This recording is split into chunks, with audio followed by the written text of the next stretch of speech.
Welcome to the One Question Leadership Podcast. I'm Dr. Kyra Kendrick, Director of Membership Engagement at Women Leaders in Sports. My leadership philosophy is rooted in purpose, connection, and intentionality. I believe that we were all placed on this earth for a specific purpose, and part of being a good leader means figuring out what that purpose is and then executing it in a way that is beneficial to others. Another part of my philosophy of being a great leader is through connection. I don't think that we can walk through this world alone, and the importance of having connection and community are something that not only shouldn't be taken for granted, but are also something that other leaders need in order to be successful.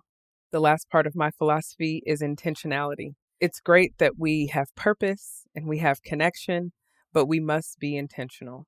We must show up to certain spaces as ourselves, and we must make sure that we are being intentional in our conversations and in our actions before, during, and after we leave a space. The Dr. Charles Whitcomb Leadership Institute helped me hone these skills.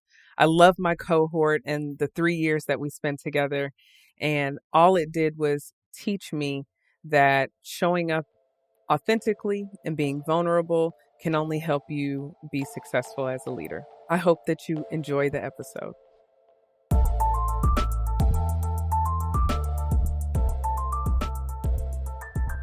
Greetings, this is Ty Brown, and welcome to the One Question Leadership Podcast, where we highlight executive and organizational leadership. Be sure to follow us on Twitter and Instagram at 1Q Leadership. Our guest today is Laura Barnard. Laura is the founder of Breakthru Brands. Greetings, Laura. Thanks for joining us. Thank you for having me, Ty. Great to be here. Yes, ma'am. Glad you're here. Now, Breakthru Brands, it's, from what I understand, a leadership development solution for empowering leaders. And one way you do that is building personal leadership brands that elevate the unique contributions and voices of diverse leaders.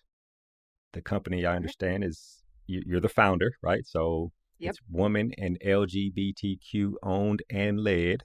You've been doing it for 4 years, and over that 4 years, you have served over 200 clients with a team of 6 people. So you have a wealth of experience here. Prior to, you worked for 20 years in marketing and branding in corporate, well, specifically food and beverage space. So marketing and branding seems to be the thing, right, in terms of what has led to the credibility and experience to starting this brand. Tell me what led you to start Breakthru Brands. Well, if I go back to, there was a moment.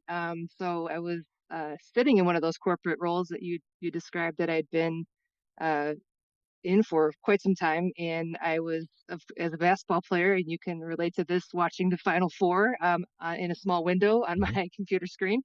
And it was in 2019 for the women's Final Four for basketball. It was watching Muffet McGraw during her press conference as she was about to begin those last set of games. And there was a moment in her press conference where she talked about the need for more visible women leaders.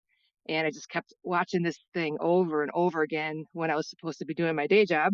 And a light bulb really went off for me about this idea to apply my skill set in branding and marketing to help, very specifically help this cause, to increase the visibility and really elevate more women leaders. At the time, we were living out on the East Coast. I picked up the phone and I called my mentor, someone who was a visible female leader in my life, and that was my Harvard basketball coach, Kathy Delaney Smith. And I asked her an outlandish question, if I could help her build her brand. And she laughed at me and said, "What are you talking about? I'm a basketball coach, and great idea, Laura, but maybe I'm not the fit." And I said, "No, just hear me out." And so this idea to reach out to individuals out there who are making a difference in people's lives and try to build their brands, not to sell more stuff, right, but to increase awareness and increase their impact and help them share their stories with those who need to hear it. And so Kathy was that reluctant first guinea pig client, and we've now been happy to say that we've worked with over 200 leaders in sports, in business, in the nonprofit space, really about increasing their visibility, but helping them share their story and increase their impact on others. I find that interesting to start with your former coach, right? I can't imagine Yeah, calling Nick Saban or calling Bobby Williams, one of my coaches, like, let's do it. Let's try it. uh, tell me about the process, right? Is Yeah, there an assessment process on where someone is in terms of their brand or how they present themselves, and then you work yeah, on based on that assessment, or what is the process of helping someone with elevating their brand? yeah. So we've over the years kind of honed and refined a proprietary process that we work through called a brand unlock. Okay. And the brand unlock, if you can kind of picture in your mind's eye three big phases. First big phase is all about discovery. The second phase is all about putting together strategy. And the third phase is all about putting it into practice or activating the strategy. So discovery consists of us as a team getting to know the client really, really well. And we do that through two things. We do it through a super deep dive interview, discovery interview, we call it, with the client to get them to share their story, share their goals, share their aspirations, talk about what they think makes them special, unique, strengths, talents, those types of things, sort of self-awareness, right? We talked to four of their identified key stakeholders or their champions in their life, and this is not necessarily the typical corporate 360 review, right? But we want to talk to best friends, mentors, significant others, siblings, people who have kind of have grown with these people, see them at their best, and also can sort of vision cast for them. So we get to know the client through those folks, which is super helpful. And then we do, from our expertise side of things, a digital audit of the person's brand, of Hmm. their digital presence to say, okay, where are you showing up? Where is your brand? And we don't know you yet, but we're getting to know you. And what do we see in the marketplace, in your competitive set, if you will, of who's out there sharing ideas and what are you doing and how do we understand you? And so that discovery leads us into that's a second phase, right, where we can start to strategize based on what we've heard, the insights we've gathered from that discovery. What do we see as possibilities of paths forward for your brands? And it's got to be guided by something that is related to your purpose, mission, vision, right? This impact that you're seeking. So there's many ways, many pathways towards that. We work with the client to strategize and pick the pathway that feels best, that feels most impactful.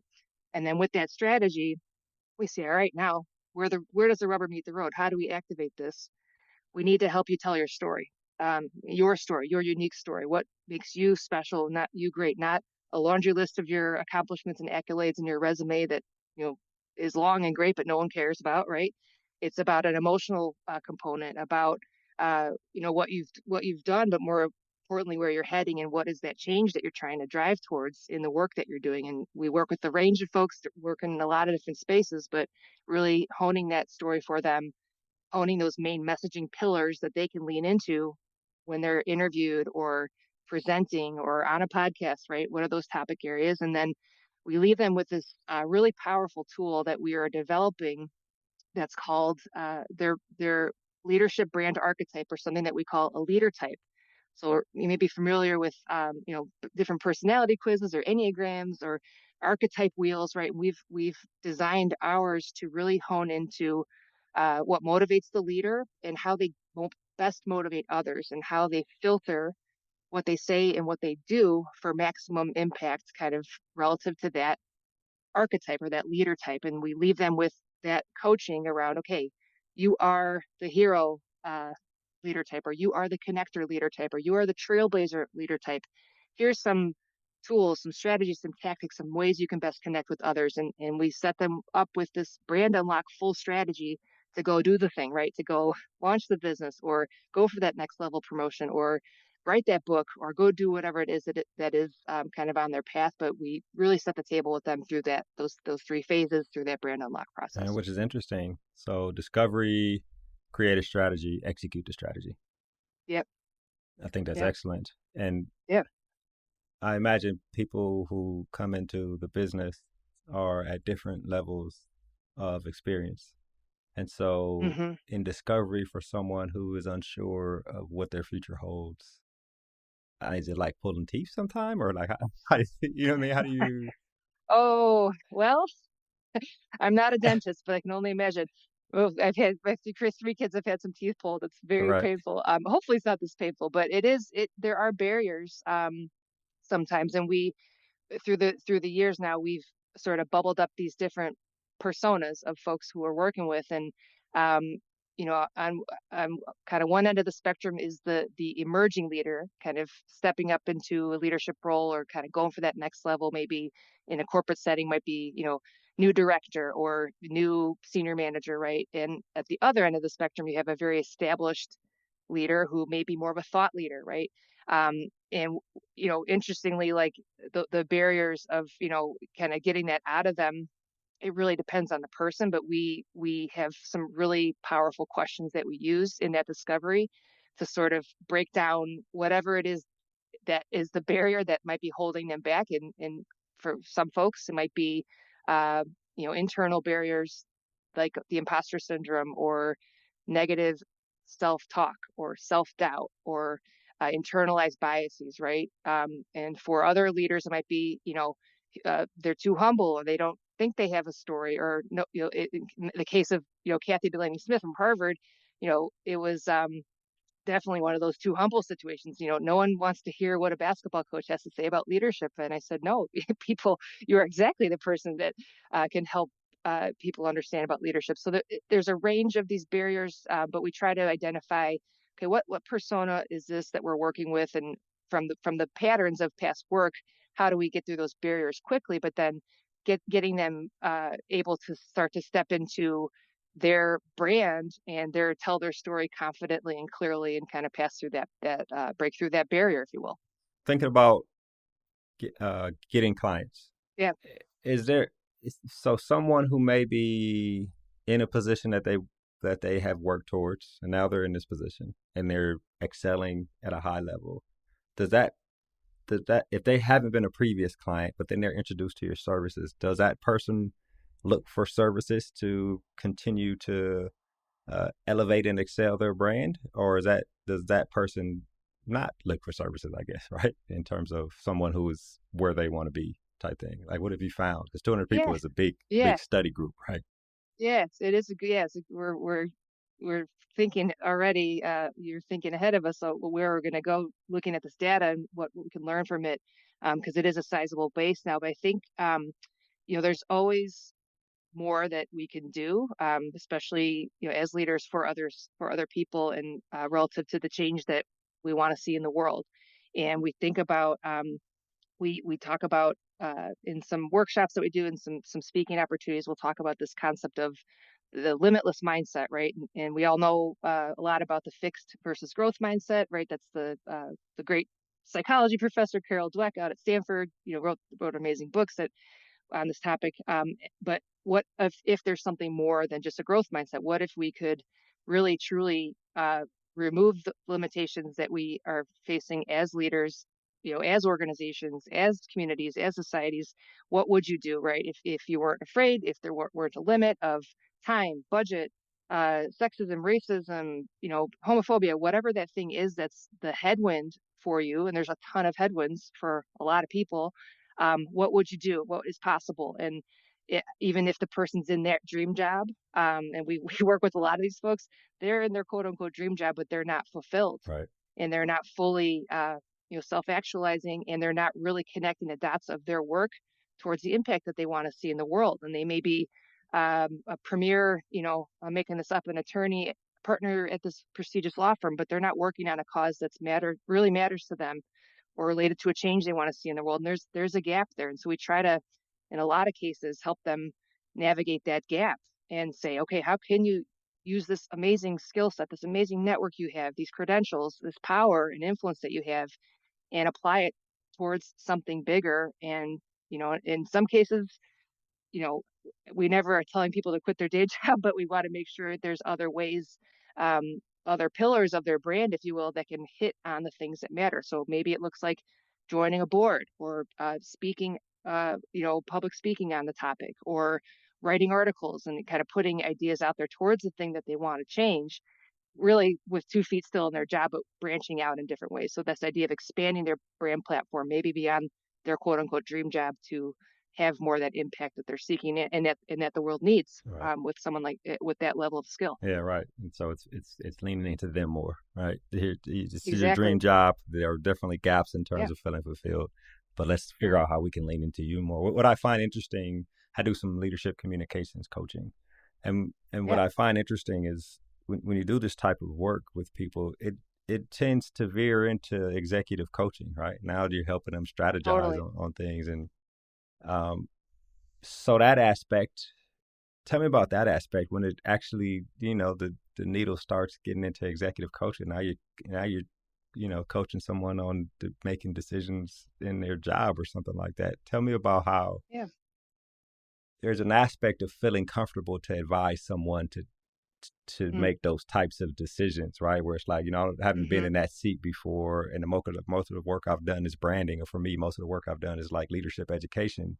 But now, Mm-hmm. they're asking you questions about the big decision they have to come and how to approach the decision and strategy and all these types of things. So tell me about the Yeah. approach to that and how you and the 6 people that work with you have, Yeah. you know, gained the confidence to be able to advise someone on those types of like Yeah. strategic decisions. Yeah. Great question. So my short answer, and this is, I say this a lot, we are not executive coaches. Right. If Right. you need it, I have a great roster of wonderful executive coaches we refer people to, but that really is an important thing to distinguish for folks. And of course, if someone has the specific question I'm going to need after the project work, we will help them out, right? Obviously, Exactly. and coach and advise the best we can. But the difference for me is really around, more performative or performance related to the job versus more transformational. And I think what we're trying to do through the brand unlock is really a more transformational, very leader centric process. It's not job centric or performance Individual. centric Yes, for the individual. right. It's about them as a leader. And I think this idea of advising them, right? We are strategists more than advice. So we're not. I will say we're not executive. You gotta know who we are, who we're Right. not. We're Yeah. not executive coaches.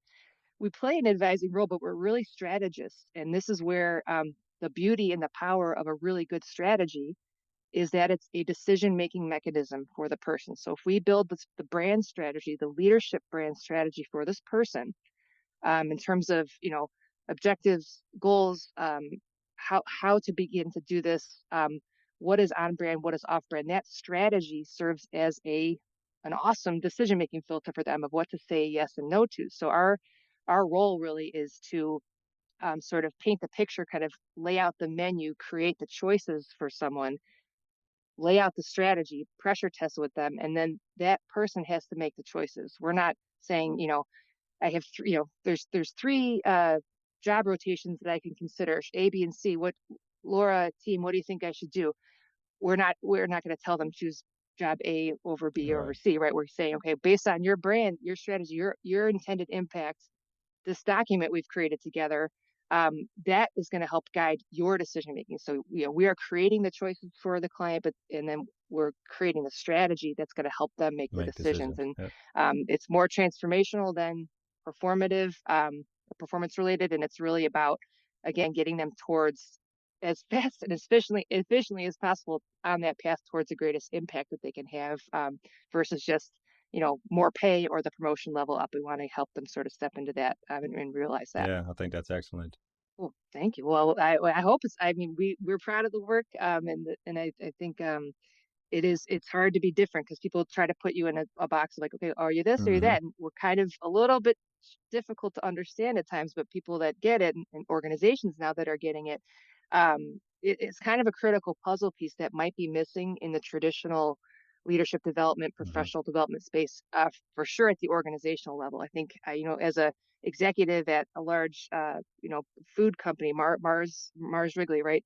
Amazing professional development, no shortage of executive coaches, trainings, all these things, but no one was ever really talking to me specifically at my core about who I am as a leader, Right. how I tell my story, what is the impact that I'm seeking. It was always about the next level up and work on these skills and these capabilities and take this job rotation, check this box. And it was very boxed in, and that, which is great because I developed a lot in that culture. But beyond that, what else is out there? And that's where we try to kind of take a look at what else is out Yeah, there. which is important. 200 clients, you mentioned at some point in the near future, Yep. you will be diving into the data based on those clients because it's a good subset, right? Yes. Um, Yes. I have a question, even though you haven't Yeah. dived into the data yet. Sure. 200 people. I wonder if there are common challenges that you see more often than not amongst people who come in on the roster I see in terms of clients on your website, a lot of them are women. I wonder if Hmm. there are common challenges you see in terms of whether it be insecurities or confidence or community. What are the common challenges you see in terms of helping people elevate their Yeah. brand and understand who they are as leaders? Yeah. So in the analysis that we have done, which has been really revealing, and just kind of always looking for patterns, right? Like what are some patterns of needs, how we're providing solutions, this transformative solution, right? What's working, where are we getting good feedback? And I think there's two areas of uh, common barriers, I'll call them, to your question. And this, we have had a lens on women, pretty, intentionally for as we started the company, and now we're, the lens is now adding into the underrepresented leaders, right, which is beyond just women identifying leaders, right? So Mm-hmm. we're intentionally expanding because that's where our clients are starting to come from. So the two gaps are, one is confidence, and the second is authority. And Okay. so the confidence gap, and this is one that hits women, statistically speaking, harder than men. And we have all the studies on our website explaining this. If you're going to geek out, and as I might be, interested in learning more, but women leaders are less likely to feel confident in their job performance in their careers, and it's definitely a big gap to men. And the authority gap, this is an interesting one that we kind of got educated on, and we're like, this is it. And it's particularly, again, in simplistic version of male versus female, right? Senior female leaders are less likely to feel heard and trusted in the workplace, and they tend to overreport feelings of experiencing interruption and doubt. And this is, look at if you can close the confidence gap and the authority gap, then you can start to hopefully move the needle on actually closing the gap in representation, right? That actual, uh, the 10% of Fortune 500 CEOs being women, right, as the most glaring gap, or the pay gap, those gaps that exist sort of as an outcome. So we look at, we're not a policy making organization. We're not, trying to uh, re-engineer entire industries, right, to be more inclusive, right? We're working on things, but the thing that we can solve, or we're trying to solve really hard in our process, is closing those confidence and authority gaps, because that's what we saw as a common pattern for a lot of these women. And really, if we expand it now to underrepresented leaders, so non-straight white male identifying leaders, these confidence and authority gaps, we are kind of honing in on those. Tell me again to make sure I fully Yeah. understand when you say authority. Yeah. Explain that one more time for me, please. Yeah, so it's a feeling. So if you feel that you have authority, so it's an emotional thing. It's a qualitative thing. Okay. It's about feeling heard and feeling trusted. And so this was like the McKinsey and Company did this awesome huge study of, over 30,000 companies globally.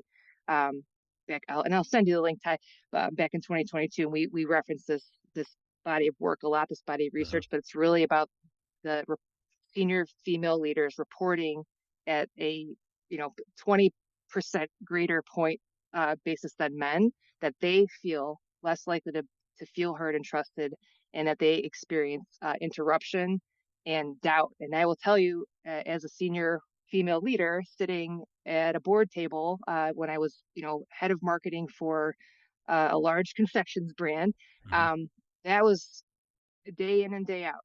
I'm fully competent. I'm skilled. I'm educated. I'm privileged. I'm a white woman, right? I'm sitting at this table, and I'm feeling like I'm not heard and I'm not trusted, and I'm feeling, constantly interrupted. And that is a pervasive thing that especially women are facing. And so I feel like, therefore, the output is I have no authority. So what do I do? Do I give up, or do I, for me, I moved on. I left, right? I opted out because I was tired of experiencing that. So, so it's interesting to me as I listen to the two things, Yeah. confidence and authority. Confidence is an internal feeling Mm, that people deal with whether they have credentials or not, right? mm, And yeah. feeling like you have authority based on how you described it sounds like it is an external thing Mm-hmm. based on how you are treated. So I wonder, well, how you are treated, how you are viewed, how you are respected within the organization. Mm, So I, it seems like if you can coach someone up to say and present themselves based on what they've done to understand themselves better, to know why they should have confidence in who they are. mm, But in a setting where their authority is either questioned or not respected, how mm. can you coach that if it's all external based on the other people at the table? Yeah. I mean, you have to go through a brand unlock, I guess is the short answer. No, well, so you're hitting on something very important, Ty, is like this idea of internal and external, and confidence tends to be a more internal barrier. And then we think about authority is like when we put it out there externally, how are we being perceived? And Right. what is the stimulus that we're receiving back? Is it making us feel good or good or not, right? Am I feeling good or bad or hurt or trusted? So where you're kind of cueing in, this is the psychology major in me, right? But there's a lot of internal barriers, right? And then there's this external thing of how we're perceived. So the work through building the brand, a brand is all about perception, right? A brand is you need to, yes, be internally clear on who you are. But when we flip the switch to say, okay, here's, hey world, this is who I am, how you're perceived by others, that's your brand. The promise that you make to others, that's your brand. So we're trying to understand in in a company setting, okay, try to understand the organizational culture, the organizational context, and why is this person not being perceived as trustworthy? Why is this person not being perceived as having something important to say? And we try to, that's where we try to be real pinpointed in, okay, these are the messaging points that matter for you, this relative to the objectives that you have for yourself and for the organization. Um, Here's some feedback that we learned from one of your key stakeholders about um, you're not speaking up enough in meetings, for example. So we'll try to take the contextual feedback for the person of how they're actually being perceived and give them some recommendations on things to do either from a content, a messaging perspective, or from a communications perspective to try our best to close that authority gap. But it's like it is like we're always kind of balancing the internal, you as a leader at your core, self reflection, self awareness, but then okay, flip it out externally. Say what's happening outside. How are people taking you in, right? It's like how are you showing up Yeah. for people? Yeah. You do. Here's You some do. observations we have, but we that's the hard one. You work on what you can work on to take away the excuses. Is how I say it. When you talk Yeah, about love that. the hiring black head football coaches in the NFL or something like Yeah, that, right? It's right, like, okay, right, we'll do what we can to get everyone trained up so that any excuse you have, we're taking all that away. So now it's right. just in your case, right? It's just Yep, the people at the table are just biased. They just, you can't coach them any different, right? yeah, They're gonna interrupt you. They're gonna, it's the right, organizational thing as opposed to an individual thing. So I find exactly. that very interesting. I ask a couple Yeah, questions here and then we'll wrap. sure. Um, Confidence and authority, how do you see that delineating when you talk about younger clients versus the veteran clients who have a little more experiences? Are those still the two main things you see, or does that differ as clients get older? Does Yeah. it make sense? Yeah, no, it's good. So I think I'm the new, I'll say the young generation, because I'm in my, early 40s now, so I can now say this, the young generation, the Me new too, right? generation in the workforce. Um, I see a positive indicator, I'll call it, that they are in my, again, the 200 plus database of clients served that we have. um, I feel that the younger generations that are rising up in the workforce have more confidence in Okay. themselves. They're a little bit more self-assured. Whether why that is, whether we call it, they've, generationally speaking and culturally speaking, and like what are they what are they a byproduct of? Is it, parents that were actually paying attention to them and coddling them or whatever it might be? Right. I feel like there's a good indicator that the new emerging leaders are pretty confident. And I think there's a blind spot though when in that authority space where like, hey, you're confident, you're sure of yourself, you are independent, you feel that the world is full of possibilities. You want to make the world a better place. There's a lot of optimism and pretty high confidence. Where there's a bit of a drop off is still in that authority space. And we say, yeah, you may feel super confident, but you're not being perceived yet as an authority in your place of work, and that's where we try to really hone into, okay, it's not just who you are, but how you show up, what you say, how you say what you say, and that gets into some of the communication, coaching that we would do as part of the project. But it's really equipping them to be in the workforce with folks who are not like them, who are of the older generations, let's call it, where there's that gap that exists. So I think the younger leaders have maybe a leg up on confidence, still gapped on authority.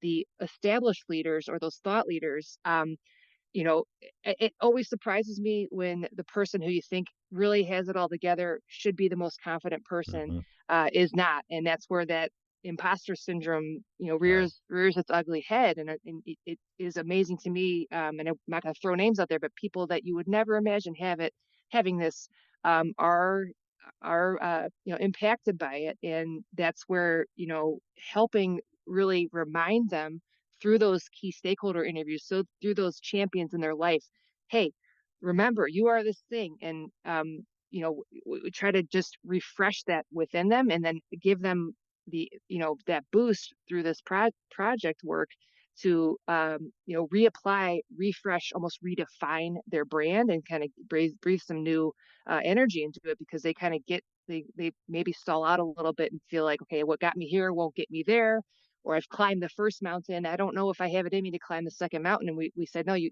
like, go back to Kathy, there is another mountain for you to climb after coaching at Harvard for 40 years. Um, Title IX is still an issue for girls and women in sports. Gender equity is still an issue. People still desperately need to hear diverse voices talking about leadership, right? So we've defined her second mountain, and she's writing a book on leadership. She's teaching classes at Harvard. She's working on nonprofit board work.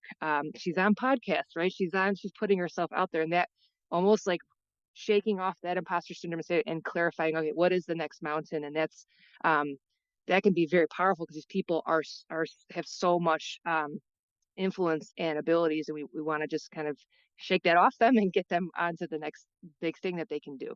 Right. Yeah. I find that very interesting. This is the last question here. Yeah. It, you'll probably never have a shortage of potential clients, right? I hope Um, not. it's Some days, I don't know, Ty. Some days, like, where are yes. the people? Well, I guess, well, there's never shortage of potential clients, but then No, the right. shortage could come in people who are willing to pay for services, right? Yeah, you got it. Exactly. You got it. What do you see in terms of the future, right? You talked about this, these generations. Like I'm 40s too, right? So you talk about Yeah. the generations coming after us, and they have a different ilk, right? Come in a little more Mm-hmm. confidence. But Yeah. what do you see in terms of the future relative to people's leadership brand and elevating who they are as leaders? I don't know if the question makes sense to you, Yeah. but it's kind of thinking about the future. Where does your mind Yeah. go? Yeah. I think a lot about the future. I try Hmm. to, as we're growing, and we have to pivot and reinvent and refresh our own brand as a company, and as leaders of the company. Where I'm very excited, and it's, selfishly how we're growing as a company, but where I see great growth, and also greater equity, is through companies who are really truly putting their money where their mouths are, and investing in underrepresented leaders, and in closing the representation gap that exists in leadership. So where we're placing our bet as a company, is finding those large companies, organizations with budgets, with very clear diversity, equity, inclusion goals with very clear representation and leadership goals, with a purpose-driven culture.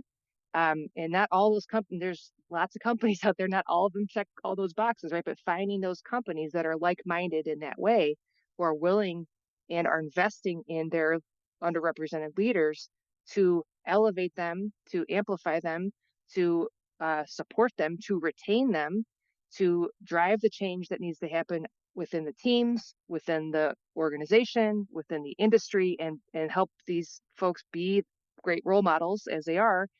So we're shifting, and I think hopefully the younger generations, at least folks I'm talking to and coaching and mentoring, I always advise them, find a company that aligns with your values, find a mission-driven, purpose-driven organization, and one that's going to support your personal growth and development. And that's, I wish someone had given me that advice 20 years ago when I went right out of college and go work for a giant bank that didn't, was just a cog in a massive wheel with really no connection to purpose. It took me 20 years to connect the dots, say, what can I do with this skill set and passion in a place that's in a culture that's mission and purpose driven, and trying to make the world in some capacity, make it more equitable for others. And that's really, I'm hopeful about that, again, for our own growth as a company, as we're looking to sell our leadership development solution and an empowerment solution into organizations. And I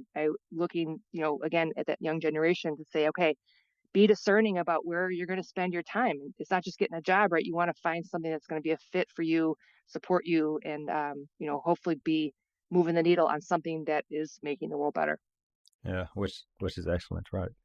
I think there's a lot of people who are learning to think that way. It's been in the academy, right? You think about Harvard Business Review, and people have talked about this type of thing for years now, maybe 20, 25, maybe even longer. But you see it coming to fruition, especially what you said when you talk about these younger generations coming in and actually want to work somewhere that means something to them because they watched their parents toil away at whatever for however many years. So exactly. Well, Laura, this has been an excellent conversation. I really appreciate you joining us here on the One Question Leadership Podcast. Thank you so much, Ty.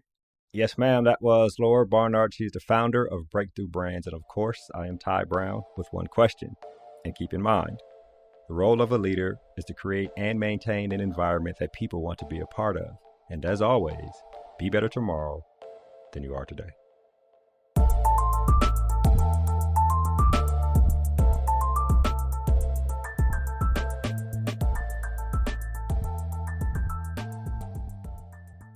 This episode of the One Question Leadership Podcast is produced by Spades Media Group, solving problems using creative leadership.